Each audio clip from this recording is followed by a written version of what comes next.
So literally people die. I did it, but that was like mistake in the past, right? You're changing the world, literally. We have here the CEO of SafeAI, company that you guys saved like $70 million. And I asked Claude today about your revenue, so like 20 million-ish.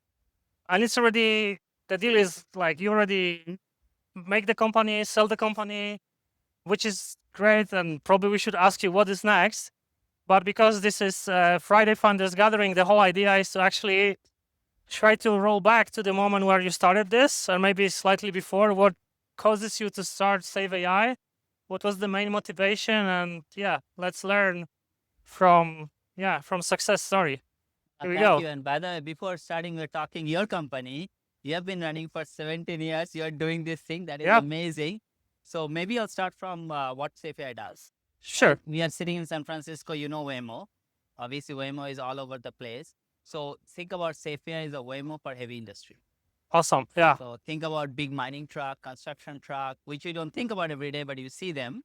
We make those machines fully autonomous. So running without a human operator.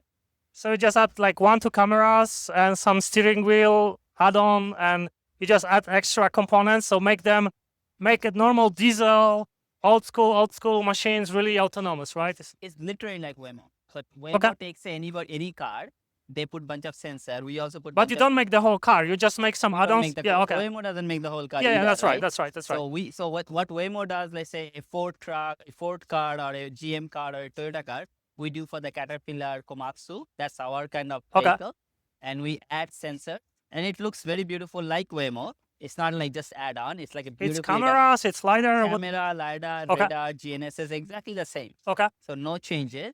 Only changes is that we run in a mine, in a construction. And it's particular areas, diamond, gold mines, coal mines. Doesn't matter. It could be a gold mine, it could be a construction site. One of the project we did is to like revamping the Singapore airport.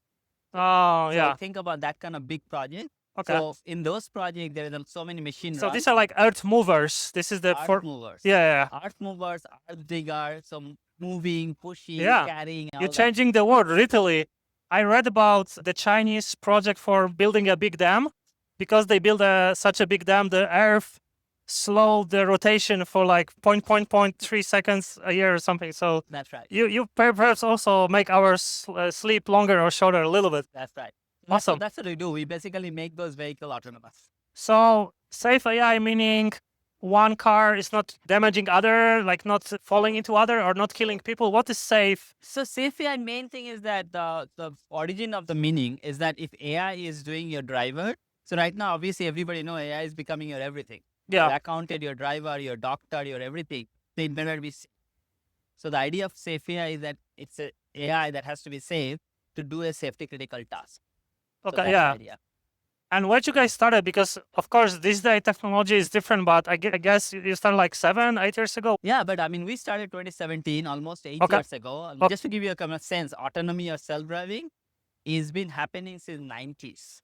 It's not new. People been trying, like aircraft, for instance. I think like a lot of technology, like GPS.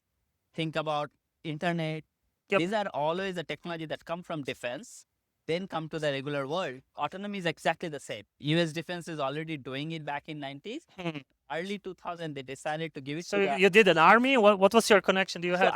So back in the days, I mean, my PhD work was in autonomy. So basically, and then mining industry, the first industry picked it up. This is prior to Google. So this industry is just one statistic. This industry has been over last 10 years. They moved about 4,000 autonomous trucks, fully autonomous, no remote control, no human being. They moved about 20 billion tons of materials. Fully autonomously. So this industry is very mature, obviously very doable, and we are just one part of that. What would you think? How big percentage of market have you captured as SafeAI? Not enough. Today, we still say less than 5% of all the machine in the heavy industry are not autonomous. So we got a long way to go. But we have done, I mean, we have deployed in Australia, we have deployed in US, we have deployed in Japan, we were about to deploy in Latin America. Awesome. So we were spreading, but I think as an industry, we have a long way to go. Same way like Waymo, less than 1% of the US vehicle is autonomous. We have a long way to go. Yeah, Waymo was so long here, and they just started to do like highways and other cities, not just San Francisco. So it takes forever. because we organize founders gathering, can you tell the moment where you kind of decided to do the company? Was it just you? Was it the team? And how it all started? Yeah, I have an interesting story. So I was at Apple. Okay. I was working on their Apple Card, which a couple of years ago, but that was back in the days. It was going in a heyday. So I think when I was Apple, I realized the technology took a jump because of the automotive. But I come from the heavy industry. I was in Caterpillar before. They haven't got the technology.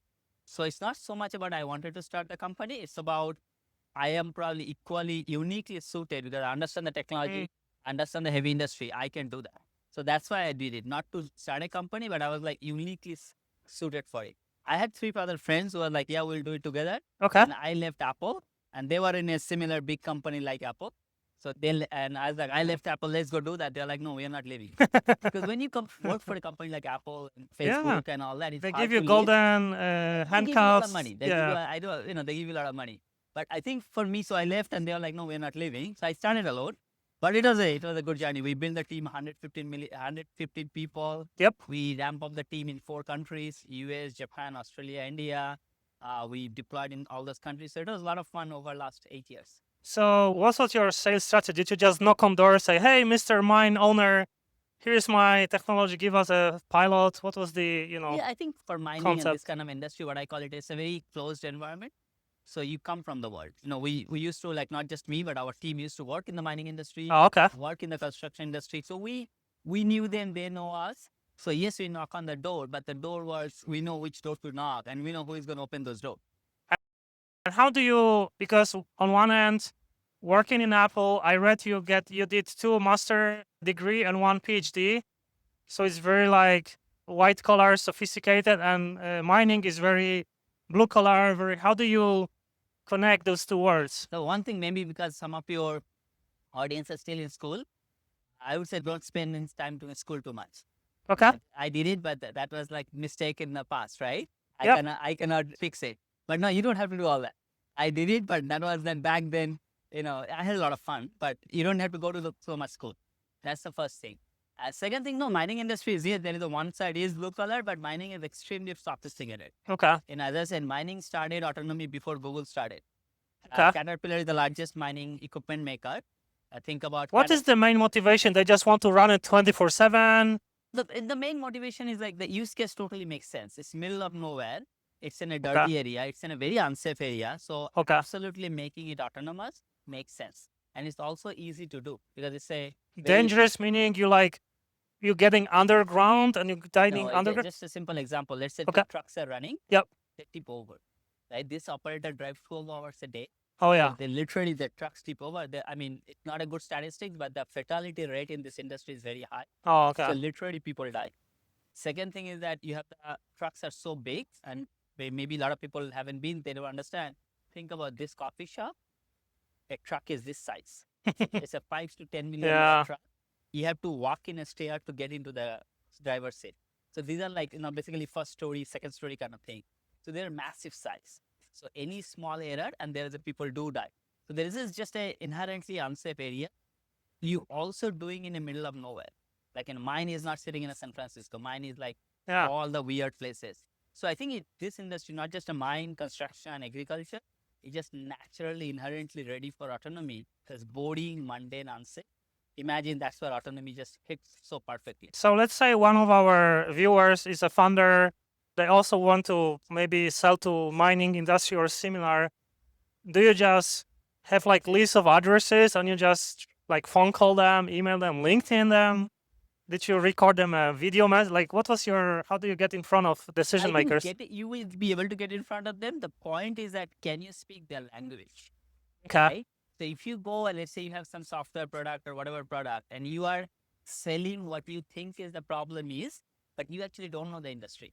So they will immediately, you will open the door. If you knock enough door will get open. People want to talk. They also want to know what's going on. I don't think your problem won't be opening the door. Your problem will be, can you speak the language? And if you didn't come from the world or you did not take the time to learn it, you're not going to be able to speak their language. Then you are going to be obviously, that's not going to work out. Yeah, make perfect sense. We also talk a lot about don't pitch the product, who you are, talk the language of the customer, learn the new English of your industry, or Japanese or Spanish Yeah. of the industry, and that will really help you more than like telling the story about yourself, because nobody's interested about other people. Everybody have so much problems already with their That's right. business. That's right. From the VC perspective, have you looked into, say, investors from Bay Area, from other parts of the world, and how do you start to raise money? When you are in California, especially Silicon Valley, I mean, this is the mecca of VC. Yep. I think the rest of the world is just pale compared to what happened here, right? So when you are here, obviously you're going to raise money from here. And Yep. I was very fortunate that I was able to raise here. This place gives you this added advantage. So yeah, no, I raised money all mostly from obviously some of the VCs I had customer across world. So I had investor from Japan, Australia, Europe, India even. But Interesting. But the main VCs are from Bay Area. And did you have like a list, like an Excel of like say 100 persons, and just try to mail them, hey, this is my pitch deck, can you have a coffee? I mean, I didn't have it, but after I was done raising it, so I raised almost $90 million cumulative rate. Okay. Till the B round B. So by the time I was done, I mean, I had a list of 100 people, like 500 people. Okay. But no, I didn't have a list to start with. But the good thing in the Silicon Valley, this is only Silicon Valley. I pitched to other places that people will listen. Like you can literally walk into a coffee shop. Yep. Most likely than not, there is a VC sitting there. So you can actually just go. So did you do a lot of events also? Did you have time to do events I did not do events. I mean, Okay. So there are two kind of, right? Either you are from, like, I've been here for a while. So you grow the ecosystem just because you're friends Yep. and all, right? And obviously I work for here. I mean, Apple is right up the corner. Everybody knows everybody. If you are from here, then you don't have to go to events and all. Okay. But if you're not from here, we'll touch upon that, then the events help you. So I didn't do the events. But for me, like my friends, like for example, I had a very good mentor. That time he used at NVIDIA, and Yep. he made some introduction. But I was at Apple. I mean, funny story is that he told me, you are at Apple, why? Just stay there. Like he was like, I have done my Excel file. If you stay in Apple, it'll be much better off. And he was not too wrong.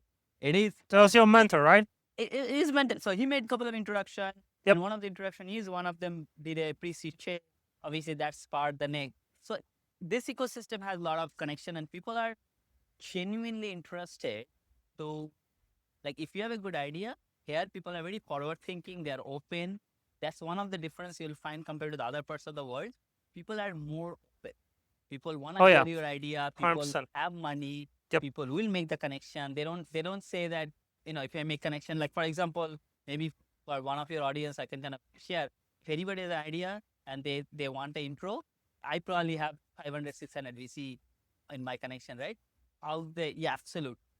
I'll make the introduction just because. Yeah. Nothing needed. So it is open invitation to all your Open, audience. They can very always open reach out to market. me. Yeah. Always, but I got the same thing. So no, this ecosystem is pretty friendly, forward thinking, and they love new ideas, new excited ideas. Did some research about you. You were saying about the rule Didn't of find anything bad stuff, right?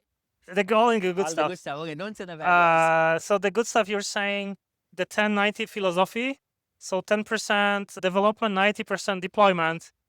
Can you like elaborate more so the audience can better understand? Yeah, I mean, the way I say it is that, here, Silicon Valley, everybody also done PhD. So technically we all are good, right? Yeah. But when you get into the real world, especially the kind of world we work in, like heavy industry, mine, construction, oil and gas and all that, deployment takes a lot of effort. And you can see the Waymo. I mean, we've been working since 2011. Like, how long does it take them to actually deploy? They still have just one city, couple of cities, and it takes forever. So it takes hard time. So you have to be ready for not getting just okay, it's working and it's working in a few. Then last 90% is the hard.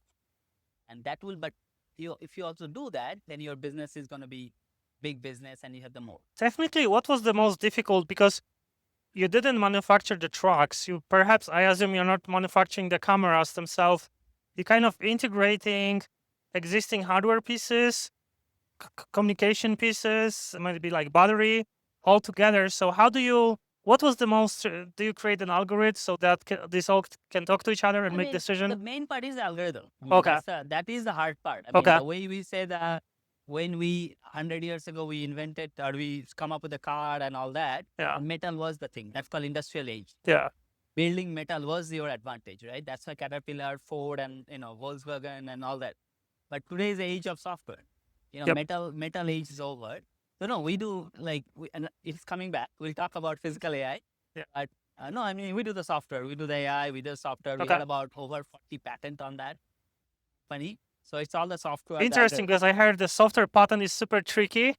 How you claim like uniqueness of software versus like someone else created new software, how is like patent defendable. But also, I believe, correct me if I'm wrong, it was about speed. So how quickly you can prove the value to your customers, because they're also busy people. They don't want to become a university. They want you either you bring value and you stay and they pay you, or don't waste our time. So how was you like?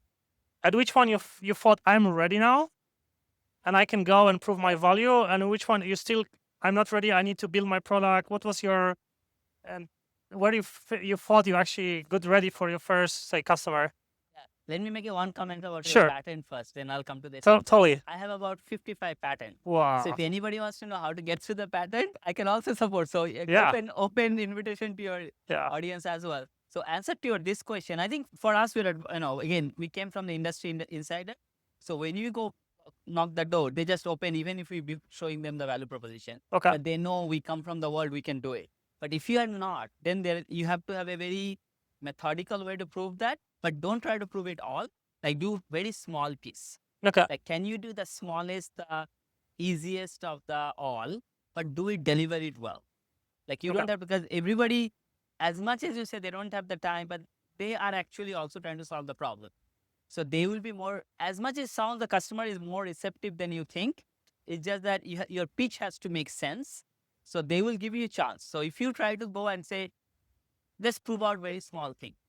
Give me very small amount of money. Let me prove out the small thing. So put foot in the door, and then you try to expand from there. Exactly. So just put one camera, and then you add one LiDAR, one. No, not for us. For us, we went full on. We signed a $200 million deal before even doing anything, because we come from insider. Okay. Let's say, how did you? So, at point of first paying customer, how big was your team when you get your first revenue? How did it look like, and what was that moment? So we started getting revenue very early on, because we did a POCs and all that thing, right? We had a bunch of customers. So even with the 10 people, we started getting our first POCs, and also revenue just started growing in a sense of, as you do bigger, obviously start with the pilot. You don't do the product, right? This is a big thing, right? Because autonomy, unlike anything, it's not like you can build the product from day one. Like you see the Waymos of the world also, right? So we sold a lot of pilot, integrate, deploy. So we were getting revenue from pretty early on. What other advice from, say, we discussed how you get to your first, and the first customer was a lot of your background, your unique skills. How did you leverage, say, from first customer to, say, next 10? So 1 to 10, how did journey look like? These are all 101, right? I mean, you just have to make sure your first couple of customers you have, you deliver them, and they are your biggest supporter. You don't want to mess up with your couple of first customers, because if you do good with a couple of customers, first couple of customers, they are going to be the one that's going to refer to their friend. So really the important part is get those customers super happy. And super happy means not in the sense of individual level also, but also as a product. Like give your product that actually doing the. They need to travel a lot between all these mines and places. I have traveled probably in my life, over 40 mines. At least 15 countries. It's beautiful. I mean, it's beautiful. And anybody haven't been to a mine, they should go. I'll give you one story. I was there. So one of the mine we are deploying is a gold mine. Okay. Literally, you can see that, the way mine is, you dig up the stuff. So you dig up the stuff, and the other side, the gold part is coming out in the same mine. So you can see from digging the earth, from gold mine coming out, you can see that. So that is beautiful. Actually see that. So from my perspective, how much is automated? Is you think of a mine like an organization, how much is possible these days to automate? Do we automate like out to 80%? What is the ratio with your product, without your product? Like you mean the trucks or the company itself? Perhaps like any, like the whole company. So how do you, we're humans, because Bay Area is talking about AI and everybody's like, will human even work anymore? So what do you think in the mine industry, where the humans are the best, where machines with the automation is the best? What is the good balance from what is the philosophy there? Not to scare your customers. Oh, we're just gonna fire all your team and bring robots. It's a very straightforward. Basically, not just a mine construction. Basically, in the build world, we call it a build world, right? Mining, construction, agriculture, and all that. Yeah. I think the couple of things, just couple of facts. It's the aging population of workforce. Actually, getting the worker is hard. Whether it's Japan, US, Australia, in Canada. Second thing is that it's a very unsafe. It is unsafe. If statistics are very disproportionately unsafe. And third fact is that new generation doesn't want to do this thing. Okay. So if you take this three as a fact, second part is that wherever the trucks kind of working in a hard environment, the trucks that like you're going into a hard environment, automation is the perfect. Like for example, these trucks and all sometimes work in a very cliff and they fall. You don't want a human to go there. What humans are good at, organizing, managing, orchestrating, planning. So basically move the people, moving the people from the cab instead of a cab. Cab means where they drive to the office. Okay. And that's what they do. And I think this industry want to do that. People want to do that because that's the trend of it. So that's our industry is actually not. So everybody wants to be in the office at computer. Nobody wants to be in the dusty. It shouldn't be. I mean, it's extremely unsafe. And unsafe, I'm saying like the amount of dust comes in. All that thing, it's just an unsafe area. You don't want to be there. And they work 12 hours. They sleep. I mean, it's just not an environment for human to do. And the new generation doesn't want to do it. To your other point is a very touchy subject, right? Is AI going to take all our jobs? I mean, my answer is I know this is a very controversial, this is a very touchy right now and nobody knows. It's a future. So my grounding will be nobody knows, right? We don't know. But my very strong prediction is job will be fine. Everybody will have everything. AI is not going to, like this idea, like I'll give you kind of my setting, right? Because this is a big topic. Right now, the world is about $110 trillion GDP, cumulative, right? With AI, we are going to have more and more process. So we are going to become about $150 trillion GDP over next 10 to 15 years. Okay. What is GDP? GDP is basically our production. And money is not something that's going to sit somewhere. Money has no value in that way. It has to circulate. It will circulate to who? Not to robot. It has to circulate. Yeah, the thing with the robot cannot have its own cash. It doesn't make sense for them. So money has to be circulated with the people. Only humans. So now we are getting more resources, more money. It's going to get circulated to people. So people will get more. This idea AI is going to take our job, absolutely not. Now, what form that comes, I think where the problem will be, we don't know who is going to get that part of the pie, who is not going to get it. So as an individual, it might be a problem for you. But as a humanity, AI is not going to take anybody's job. Because job is think about this way, because with AI, you have to rethink everything. Job is a proxy for you to get that resource. Like, why do you need a job? Because you need to pay your mortgage. Right? Have the mortgage. Whatever maybe you have, also, I'm not getting all your expenses, right? But you got the point. Yeah. But I'm saying that it's a proxy for you to get the resource. Correct. What I'm saying, if we as a humanity were producing more and more resource, who do I'm going to give the resource to? Not an AI algorithm. Doesn't matter whatever it's doing. I'm not giving the resource to an AI algorithm. My AI algorithm doesn't have to pay mortgage or leave. So it has to go to the people. So if I'm getting more, people are going to get more. Now, it might be disproportionate. You as an individual might not get it. Then we can talk about how you can be in the good side of the curve. But that's the individual problem. But that's not a humanity's problem. So AI is going to take human job. In my world, is utter bullshit. But because math doesn't add up. Like if I have more and I have the same amount of people to distribute, what am I going to do? I am not going to give it to the algorithm. Can you also explain, because I believe not so many founders has experience, your company was acquired by Pronto AI. So how does the transition for you work from a mode where you did a pre-seed, seed, Series A, Series B to finally acquisition? And I believe it was kind of acqui-hire, I'm assuming. So what is your kind of focus right now during that phase? And how do you prepare for acquisition? How do you, at which point of time you said, yeah, I'm ready right now to sell, to exit? When do you, it's like, is it enough? Maybe I should go a little more. What is the moment of time? Couple of things on that. Okay. I think I don't know if you saw Travis, right? The Yes. Uber founder. Yeah. So he has a company called Atom. Okay. He actually now bought Pronto. So basically, Okay. And it was not acquired. It's actually they were interested in our. So you're part of Uber family to some Not point? now. I mean, not Uber because he's not part of the Uber Yeah. anymore. But I'm just saying. But and also it was not acquired. It was actually there because our customer traction and all this was a real acquisition. Yeah. Actually, so that's a difference. How do you prepare? It's really there is no linear answer. For me personally, I wanted to go IPO. This is not a company that you sell. This is a company you go IPO. This is a big idea. Yep. Autonomy is not like a cute idea.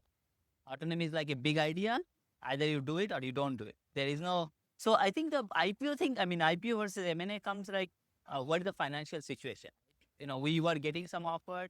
We needed another $50-60 million to get to profitability. We're not profitable.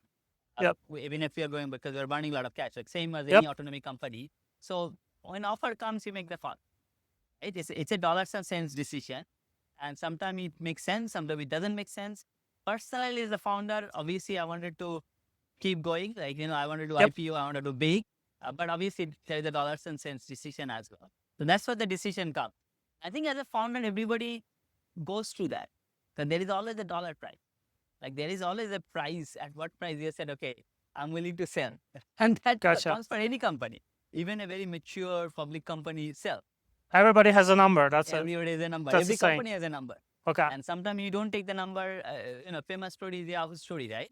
Yahoo was getting a $40 billion offer to get bought, and they said no, and then eventually they were down at a 2.5 billion. And at this point, are you still like full-time CEO? Are you thinking maybe start a new company or like just chill? I think you read some books, like an article. So what is your current mode? Where you feel you are today and where you want to be So for the next 5? I'm not. So basically, Atom bought. So I'm not with Atom. So I'm Okay. not with them. So I have started. Basically, as you start in Silicon Valley, it's very hard to not do. So it's kind Yeah. of, you get the bug of doing it, and also not just a bug of me, but the industry still need it. I Yeah. told you, right? Less than 5% is still autonomous. So we have 95% work to do. This industry is not done. Even automotive is not done. Less Yeah. than less than 1% is autonomous. As much Waymo Even Tesla is not full self-driving, right? So hasn't happened yet. So we Yeah. are not. So yes, I mean probably I'm chilling. Chilling is not. Let me put it there. Chilling is a torture for us.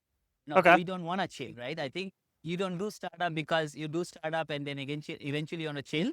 I think people who want to do that, they are not the one who make the it. journey is the goal of We itself. like doing that. I mean, I think Yeah. there is a story like, you see a bunch of pigs, like a fighting in the mud. And they're like, why are you fighting in the mud? You forgot that they want to be in the mud. That is the fun. So I think people like us, we just want to do it. I mean, I don't think chilling is our, Love it. like a torture for us. We don't want to chill. Yeah, so I think my next journey is going to be similar. And your goal will be to help to scale the company even after acquisition, like same company to next, like $1 billion and more bigger company, or you want to start like a smaller autonomy? So I mean, I just, in the process of starting and setting it up and all that happening already. Okay. Already started. But now the goal is. So you are a new founder. That's right. Just a serial one. Awesome. I think the goal is always the same. I think the reason you start a company, I mean, at least for me, a lot of people can have different reasons, is that you have a vision for the future. Okay. And you think you can take the world there. And that's it. Because I think the rest of it is a byproduct. Because money is, when you don't have it, it's fine. But after that, really, how many coffee are you going to drink? Right? Because after some money, it's really not going to be able to add much to you. Like, yes, up to certain dollar value, you need to make sure it's all done. Yeah. But there is a threshold after that, you really cannot drive 2 cars at the same time. Like, we Correct. all know that, right? So mostly, at least for me, and I think a lot of founders are, we have a vision for the future. We feel like we are uniquely qualified to take it there, and we want to take it there. And we can push it as long as it goes where we go, right? But what I did with SafeAI is like, world is already doing autonomous heavy industry. And it's not just me, right? Caterpillar does it, Kamatsu does it, 10 other companies do it. It's a concerted effort. I'm just a one piece of the effort. Correct. Maybe I want to ask you about your journey from, I believe you were born in India and you did college in Ohio. You ended up being in Silicon Valley. So when do you decided, okay, let's go Ohio, let's, change country? You have been also Canada or maybe that was the business part. So Yeah, you did your preparation. that was Claude. So I just asked Claude doing research and like 2 prompts. So it wasn't that difficult. But that's still impressive. Yeah. No, I A think lot of people are traveling. So that's my point. Like ended up being in Bay Area. So what was your journey to be here and why you wanted to be here? couple of points. So I grew up in India, as you said. Okay. I grew up in a city called Calcutta. Okay. Beautiful city, very famous for a lot of things. One of the like very good desert and a lot of literature. So I had a very good childhood. And Calcutta is like very laid back city. You know, if you never been, it's beautiful. So I grew up in Calcutta. So one thing, like when you grow up as a male in India, Yeah. you pretty much like two things are given to you. Like almost like you want to be engineer and you want to come to US. So these are like default. Interesting. Okay. You don't make a decision. Like you deviate for So other it's part reasons. of culture. Okay. You deviate because maybe you like music, you don't want to do engineering, or maybe you're not smart enough, you cannot be engineer. But you have to deviate. But the de facto is like a default when you're born. It's Yep. like, okay, you're a male, engineering and US. I just follow the default. Okay. And by the time I was in middle school, I pretty much knew I'm going to come to California, not even US. You know, I Yeah. pretty much knew. I wrote it down in my middle school, and I did my engineering. I pretty much follow the path. There was a zero sense of making decision, because even for now, I can tell you what is the next 80 and next 40 years of path look like. We know. Okay. We just know, but can you follow that? So then, yeah, I mean, I did it. I mean, I was lucky that I liked math. So math kind of automatically give it to engineering. Engineering automatically give it to US. So I came to US, Ohio, as you said. I did my grad school. I also did some grad school in Nashville, Vanderbilt. Okay. In Vanderbilt, I loved it. Beautiful city. In my grad school, I got into robotics. That's why I got into Mm. my research work. My PhD research was on autonomy. That was my first book. And that was Did also you only follow like the default, or you also follow your heart? So you kind of like what you were doing, right? It's I not mean, just I think my liking part was just math. I was not good mathematician, but I liked math. okay. Among other subjects, right? Like among history, geography, math was, I'm no mathematician. I'm not good. I'm good, but I'm not like mathematician good, right? But I like math. So that, as I said, that automatically give, then I follow the path. I mean, literally, and I'm still following. I mean, I haven't gone into, and I'll give you the path maybe that's easier. Then you do engineering, then you come to US, then you go get a big job. You work in a big company for a couple of years to get to see the Correct. industrial side of it. Then you start your first company, hopefully successfully exit enough. Then you do second company, then you do a bigger success. Now you have so much money, they're like, what do I do? Then you become VC, right? In the VC, you raise 100 million, then you do $500 million, Yep. then you do $1 billion. Once you're done with that, then you say, what can I do to society? Then you push some Foundation. Then you become a go to politics. You can go, buy a media company. You can go then you do something that is billionaire does.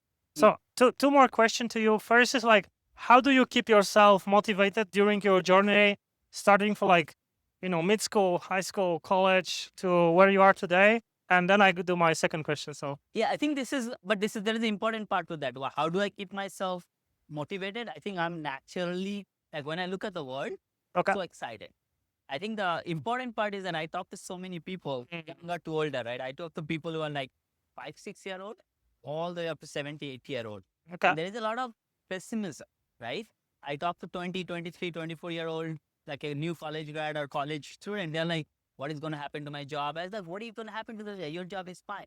I think I have just innate optimism, and I am it's a number back. Do you surround yourself with also optimistic No, it's people? a number back. When I look at the number as like, when did world has done bad stuff? Yep. Like I think people, and this is probably something anybody wants to talk to me, I'm open to that. It's actually like when you forget about the news, if you look at the number over the last 200 years, humanity in general always have done better.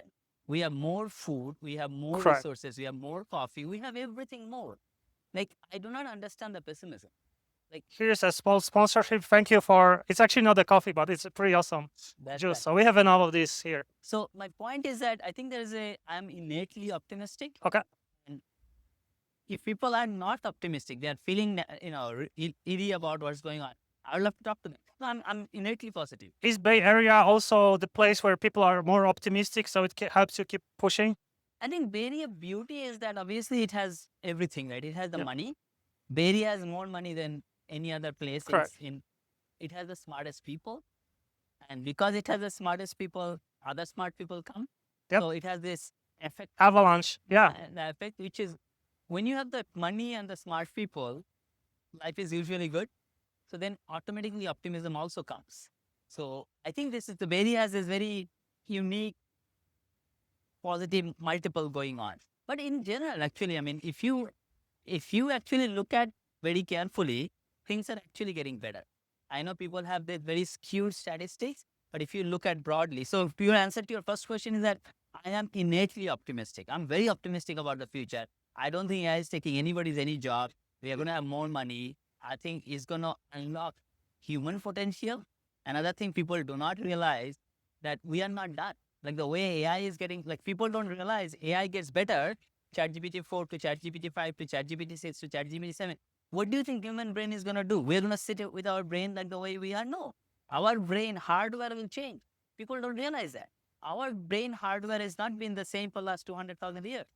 So this idea that AI is going to improve and our human brain is going to sit there, it's in a different clock. This is moving on a year, this moves in 100 years. But when they move, they create completely different things. So I think human potential will grow. So I'm very excited about the future in general. And second question is because AI and technology is very quickly moving these days, it's even difficult to catch up with all the news. So part of what we're discussing here is like videos in general as a new theme, that if you want to be a successful tech bro in Bay Area, you need to do your homework in terms of doing videos and communicating on social media. So do you have your opinion, even like in the mining industry, which is somewhere in desert, there's still internet over there and they watch TikTok over there. So do you think this is becoming more and more skill everybody needs to learn? What's your... Let me make a comment on your first thing, that we're moving fast. Yes. You can take the same statement and turn it around, but that last 100 years, we move too slow. So I don't think we are moving fast. We say we are moving fast because we are extrapolating from our past. But our past is probably not the right indication. You should look at that we just about to start moving and we used to sleep for last 200 years. And that is true. That is true. Yeah. And I think that we have farming for 1,000 years. We just don't, because we always think the past is our indicator, but past and never been an indicator. Yeah. Past been indicator, we wouldn't be talking on an iPhone, right? So that's the one thing, just to kind of on that aspect. Your second part is, I think it is moving fast. That is true. I think what I would say that the way to keep up with it, you become good at one thing or two things or a couple of things. I think you are not going to be able to catch up all of it. But if you're good at one or two things that you're really good at, then other information will come, because then what happens if you're really good at one or two things, the winner of the other area, the experts of the other area also want to talk to you. So you will actually be able to keep up by your community. And I think the TikToks and YouTubes are all okay. The problem is that it's a signal to noise ratio. You know, YouTube has every information, but information, I mean, 99% are also garbage. Yeah, we don't need those. Yeah. But you get stuck to that. Garbage has sugar. That has, you get attracted to that. Then when you go to the YouTube for learning something new, you get sidetracked and you start watching some silly jokes. Also, you've been often mentioning about the art of storytelling. That's very important for you to raise, to sell. How people should learn storytelling? How did you learn storytelling? I think there is a very book we all had to read in Silicon Valley. I'm making joke, like Homo Sapiens. I don't know if you read, I don't know if you read the Homo Sapiens by Yuval Harari. I forgot the author name. It will be in here, like in the link. Yeah, please. Because and Homo Sapien, everybody read it, right? That book kind of pretty much tells the human society, the way it isn't the way we are because of storytelling. Like why other species were not able to do, they did storytelling, but they're not as good as us. Like the other animals are not as good as a storyteller as we are. And our storytelling is what build everything. Like, what do you think money is? Money is a storytelling. Yep. Like money is what do you think company is? Storytelling. Like, what do you think religion is? Storytelling. Anything you pick, what do you think the country is? Do you say you are from Poland? What is it? Yeah. What is Poland? It's a storytelling. Like, Correct. It's not a thing. Poland is not a thing, right? It's not a piece of land. That is the Poland, right? It's a storytelling, right? So I think humans are innately good at storytelling. We all are. It's just some people are better than others. Like when Elon comes to tell a story, that's a 50 billion. Have you specifically, other than reading the book, train it, or have you like studied or it just came naturally? I think if to you you? have a story to tell, it will That's a right? good. I like it. If you have a good- because when you go, I mean, and you can connect with that, right? Think about when you go to your grandmother, she tell you a story, and you want to hear, Yeah. right? You don't say, and your grandmother is not necessarily probably she didn't take a class, but her stories are very strong. Like Correct. as a child, you probably Yeah. listen to your grandmother's story, Still remember those. Yeah. and she is good at it. Yeah. Probably. So I think storytelling is very innate to human, and if you have a story to tell, you will tell. We all tell stories, right? We all tell our different human stories. You just need to be passionate about it, right? Love you need it. to be want to do that. Yeah. I mean, great interview. Absolutely. Thank you for having us. Coming